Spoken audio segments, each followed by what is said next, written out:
Le jour où vous voudrez transformer le bureau de votre loft en chambre d'enfant, profitez-en pour y poser un revêtement de sol stratifié. Ces revêtements sont à la fois très faciles d'entretien et très robustes, car ils sont composés principalement de fibres de bois assemblées à très haute pression. Ces fibres sont recouvertes d'une pellicule décorative, un peu comme une photo. Le choix des motifs est immense. Cette pellicule est elle-même recouverte d'une couche de résine très dure, ce qui rend l'ensemble très robuste. Dans les brico-loisirs, vous trouverez un large choix de revêtements de sol stratifiés, mais aussi un personnel qualifié. Lars Studer est menuisier de formation. Dis-moi Lars, peut-on mettre des revêtements de sol stratifiés sur tous les types de sol? Bien sûr, ça ne pose aucun problème. Ce qui compte, c'est de bien égaliser le sol avant la pose. Mais s'il y a de la moquette, il faut absolument la retirer avant de poser un revêtement de sol stratifié. Grâce au système génial Megalock, la pose des plaques de stratifié est aussi simple que rapide. Et pour les enlever, c'est tout aussi facile et elles ne laissent aucune trace.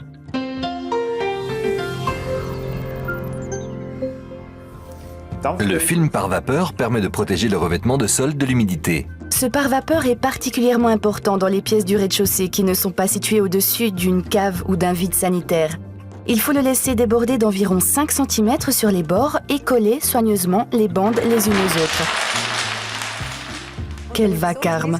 La solution pour éviter les disputes avec les voisins du dessous, c'est de poser d'abord une couche d'isolant phonique. L'isolant phonique existe en rouleau ou en plaque, comme celle-ci, qui font également office d'isolant thermique. Les couches d'isolant thermique doivent être disposées perpendiculairement aux plaques de stratifié. Attention à ne pas les superposer. Étant composées en grande partie de matériaux naturels, les plaques peuvent se dilater. Il faut donc laisser un espace d'1 centimètre tout autour. Les plaques doivent être posées de gauche à droite. Chaque plaque se clipse dans la précédente. Oh là, il y a un problème. Il va falloir la raccourcir. Aucun souci. Il suffit de la retourner, de mettre la cale pour conserver l'écartement avec le mur, de marquer la longueur et de sortir pour la découper. Une simple scie sauteuse permet de découper des plaques de stratifié.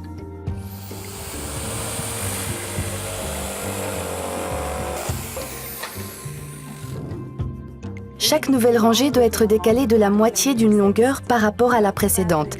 Les plaques s'insèrent les unes dans les autres en respectant au début un angle de 30 degrés. Il suffit ensuite d'appuyer dessus. Et voilà! Merci. Lars, tu es vraiment un pro de la scie sauteuse. C'est parfait. Mais il reste encore un espace jusqu'au mur. Comment allons-nous faire? Ce n'est pas un problème. Il suffit de fixer des plaintes. Ah ah! Joli camouflage. Les plaintes sont également en vente chez nous.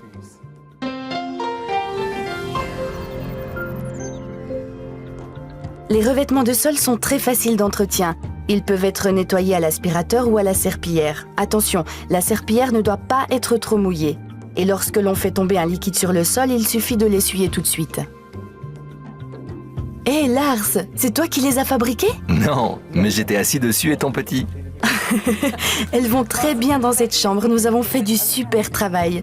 Oui, je trouve aussi. Félicitations. Si vous avez des questions ou des souhaits, venez donc nous rencontrer dans votre brico et loisirs. Nous nous ferons un plaisir de vous conseiller.